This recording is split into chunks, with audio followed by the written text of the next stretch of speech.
আসসালামু আলাইকুম। আপনারা সবাই কেমন আছেন? আশা করি ভালো আছেন।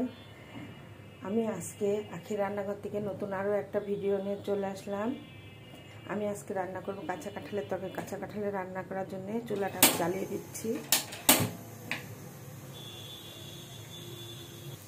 কাঁঠাল রান্না করার জন্য প্রথমে আমি কড়াইয়ে তেল দিয়ে নিচ্ছি।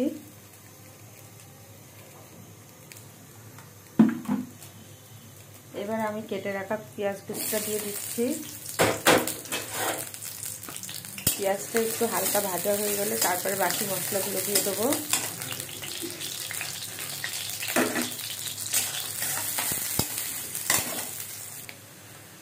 পেঁয়াজটা একটু ভেজে নিয়েছি। এবার আমি এখানে পরিমাণ মতো রসুন বাটা দিয়ে নেবো।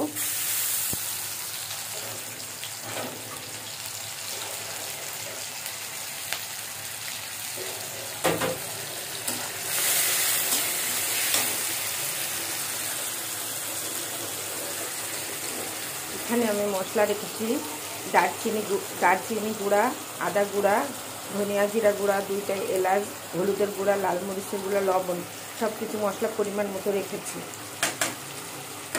কাঁঠাল রান্না করার জন্য। মশলাটা পুড়ে দেবে, অল্প একটু পরিমাণ পানি দেবো।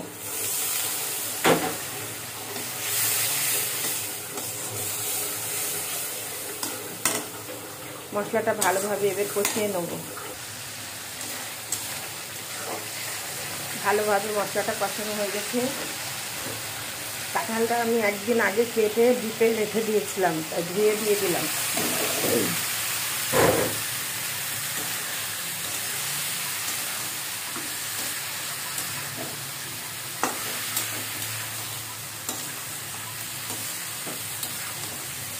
কাঁঠালটা ভালোভাবে কষিয়ে নেবো। কষিয়ে নিয়ে পরিমাণ মতো ওকে সিদ্ধ হওয়ার জন্য পানি দেবো। কাঁচামরিচ কুচি দিয়ে দিলাম। কাঁঠালটা কষানো হয়ে গেলে এবার পরিমাণ মতো একটু পানি দিয়ে দেবো।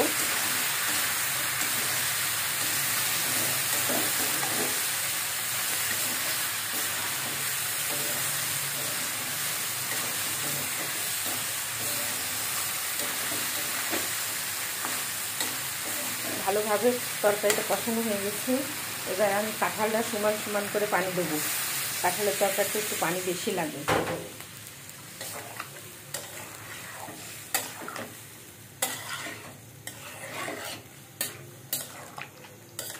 কাঁঠালের তরকারিতে সমান সমান পানি দিলে কাঁঠালটা সুন্দরভাবে সিদ্ধ হয়ে যাবে।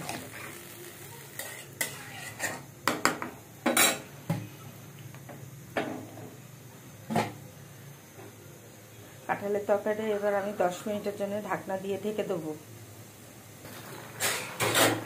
কাঁঠালের পানিটা শুকায়নি এখনো। কাঁঠালের পানিটা শুকিয়ে গেলে তারপরে কাঁঠালের তরকারিটা হয়ে যাবে। কাঁঠালটা সিদ্ধ হয়ে এসেছে প্রায়।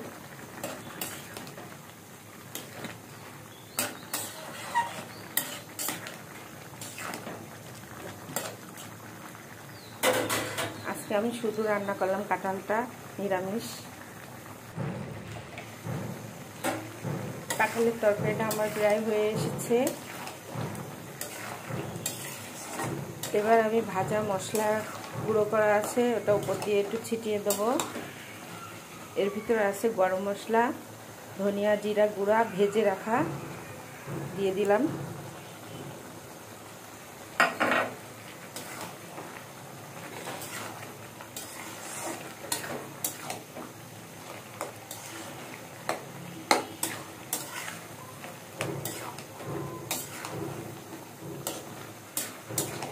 আর একটু পানি শুকিয়ে গেলে নামিয়ে ফেলবো। হয়ে গেছে তরকারি। আমার কাঁচা কাঁঠালের তরকারি রান্না হয়ে গেছে। আমার রান্না যদি ভালো লাগে লাইক কমেন্ট শেয়ার করুন। আখির রান্নাঘর আমার ফেসবুক পেজটা ফলো করুন। আখির রান্নাঘর ইউটিউব চ্যানেলটা আপনারা সবাই দেখবেন। এই পর্যন্ত ভিডিওটা আজকে করেছি। আল্লাহ হাফেজ।